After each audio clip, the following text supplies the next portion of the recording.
ಮಾಜಿ ಮುಖ್ಯಮಂತ್ರಿ ಕುಮಾರಸ್ವಾಮಿ ಮತ್ತು ಮುಖ್ಯಮಂತ್ರಿ ಸಿದ್ದರಾಮಯ್ಯ ಮಧ್ಯೆ ಸದ್ಯ ಡಾಕ್ಯುಮೆಂಟ್ ಟಾಕ್ ವಾರ್ ಶುರುವಾಗಿದೆ. ಸರ್ಕಾರದ ಬಳಿ ಇಲ್ಲದಂತ ಡಾಕ್ಯುಮೆಂಟ್ಗಳು ನನ್ನ ಬಳಿ ಇದೆ ಅಂತ ಇವತ್ತು ಕುಮಾರಸ್ವಾಮಿ ಅವರು ಮಾಡಿದಂತ ಸುದ್ದಿಗೋಷ್ಠಿಯಲ್ಲಿ ಹೇಳಿಕೊಂಡಿದ್ದಾರೆ. ನಮ್ಮಪ್ಪ ಡಾಕ್ಯುಮೆಂಟ್ ಇಟ್ಕೊಳ್ಳೋದು ಹೇಳಿಕೊಟ್ಟಿದ್ದಾರೆ ಅಂತ ಡಾಕ್ಯುಮೆಂಟ್ ಅಂದ್ರೆ ಅವರ ವಿರುದ್ಧದ ಆರೋಪಕ್ಕೆ ಸಂಬಂಧಿಸಿದಂತ ಡಾಕ್ಯುಮೆಂಟ್ ಅನ್ನು ಪ್ರದರ್ಶಿಸಿದ್ದಾರೆ. ಇದಕ್ಕೆ ಸಿದ್ದರಾಮಯ್ಯ ಕೌಂಟರ್ ಕೊಟ್ಟಿದ್ದಾರೆ. ಬರೇ ಹಿಟ್ ಅಂಡ್ ರನ್ನು ಅಂತ ಸಿದ್ದರಾಮಯ್ಯ ಟಾಂಟ್ ಮಾಡಿದ್ದಾರೆ. ಡಾಕ್ಯುಮೆಂಟ್ ರಿಲೀಸ್ ಮಾಡಿದ್ರೆ ಅವ್ರದ್ದ ಇದೆಯೋ ಇಲ್ವೋ ಗೊತ್ತಿಲ್ಲ, ಸರ್ಕಾರದ ಮಟ್ಟದಲ್ಲಿ ಡಾಕ್ಯುಮೆಂಟ್ ಇದೆಯೋ ಇಲ್ವೋ ಗೊತ್ತಿಲ್ಲ. ಇವೆಲ್ಲ ಭದ್ರವಾಗಿ ಇಟ್ಕೊಂಡಿದ್ದೀನಿ.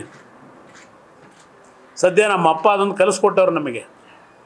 ಯಾಕೆಂದ್ರೆ ಅವ್ರಿಗೆ 77ರಿಂದ ಅನುಭವಿಸೋರಲ್ಲ.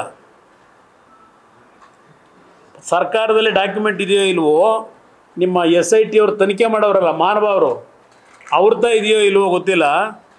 ಏನೇನು ನಡೆದಿದೆ ಇದೆಲ್ಲ ಇಟ್ಕೊಂಡಿದ್ದೀವಿ. ಇದೆ ಬೇರೆ ಇದು ಎಲ್ಲೋ ಕೋರ್ಟ್ ಆದೇಶಗಳದಿತ್ತಲ್ಲ ಇದ್ರ ಬಗ್ಗೆ. ಇನ್ನೂ ಬ್ರದರ್ ಕುಮಾರಸ್ವಾಮಿ ಯಾವತ್ತು ಹಿಟ್ ಅಂಡ್ ರನ್ ಕೇಸ್ ಗೊತ್ತಾ ನಿಮಗೆ?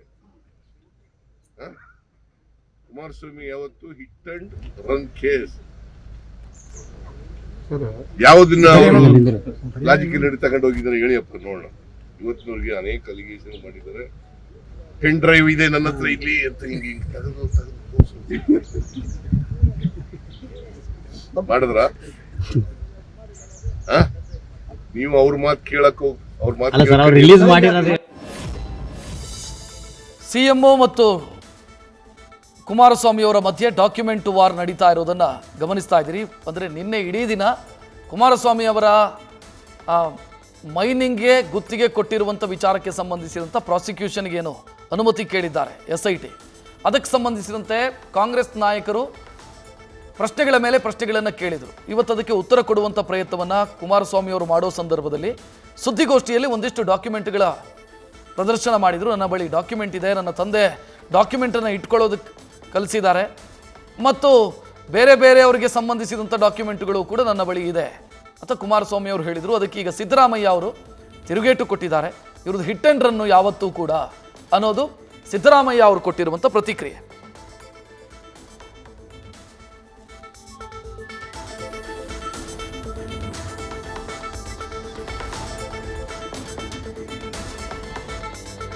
ಇದರ ಮಧ್ಯೆ ಒಂದಿಷ್ಟು ಪ್ರಶ್ನೆಗಳು ಕೂಡ ಮೂಡೋದಕ್ಕೆ ಶುರುವಾಗಿದೆ. ಅಂದರೆ ಸಿದ್ದರಾಮಯ್ಯ ಅವರಿಗೆ ಅವರ ಪತ್ನಿಯ ಹೆಸರಿಗೆ ಬದಲಿ ನಿವೇಶನವಾಗಿ 14 ಸೈಟ್ಗಳೇನು ವಿಜಯನಗರದಲ್ಲಿ ಮಂಜೂರಾಗಿದೆ. ಅದಕ್ಕೆ ಸಂಬಂಧಿಸಿದಂತೆ ಒಂದಿಷ್ಟು ಡಾಕ್ಯುಮೆಂಟ್ಗಳನ್ನು ಮುಂದಿಟ್ಟು ಸ್ನೇಹಮಯಿ ಕೃಷ್ಣ ಅವರು ಪ್ರಶ್ನೆ ಕೇಳ್ತಾ ಇದ್ದಾರೆ. 2001ರಲ್ಲೇ ಆ ಜಮೀನು ಅಂದರೆ ಕೆಸರೆ ಗ್ರಾಮದ ಜಮೀನು ಅದು ಮೂಡಾ ಸ್ವಾಧೀನದಲ್ಲಿತ್ತು. ಮೂಡಾ ಸ್ವಾಧೀನದಲ್ಲಿದ್ದಂಥ ಜಮೀನನ್ನು 2004ರಲ್ಲಿ ಹೇಗೆ ಪರ್ಚೇಸ್ ಮಾಡೋದಕ್ಕೆ ಸಾಧ್ಯ? ಸಿದ್ದರಾಮಯ್ಯ ಅವರ ಬಾಮೈದ ಪರ್ಚೇಸ್ ಮಾಡೋದಕ್ಕೆ ಹೇಗೆ ಸಾಧ್ಯ ಅನ್ನೋದು ಒಂದು ಪ್ರಶ್ನೆ. ಎರಡನೆಯದ್ದು, ಸ್ವತಃ ಸಿದ್ದರಾಮಯ್ಯ ಅವರ ಪತ್ನಿ ಮೂಡಾಗೆ ಏನು ಪತ್ರ ಬರೆದಿದ್ದಾರೆ ನನಗೆ ಬದಲಿ ನಿವೇಶನವನ್ನು ಕೊಡಿ ಅಂತ. ಆ ಪತ್ರದಲ್ಲಿ ವೈಟ್ನರ್ ಹಾಕಲಾಗಿದೆ. ವೈಟ್ನರ್ ಹಾಕಿರೋದು ಯಾವುದಕ್ಕಾಗಿ ಅಂದರೆ ಇಂಥ ಜಾಗದಲ್ಲಿ ನನಗೆ ಜಮೀನು ಕೊಡಿ ಅಂತ ಅವರು ಕೇಳಿದಂಥ ವಿಚಾರವನ್ನು ಹೈಡ್ ಮಾಡಲಾಗಿದೆಯಾ ಅನ್ನೋದನ್ನು ಸ್ನೇಹಮಯಿ ಕೃಷ್ಣ ಅವರು ಪ್ರಶ್ನೆ ಕೇಳ್ತಾ ಇದ್ದಾರೆ. ನ್ಯೂಸ್ ಫಸ್ಟ್ ನಿರ್ಭೀತಿಯಿಂದ ನಿಮ್ಮ ಪರವಾಗಿ.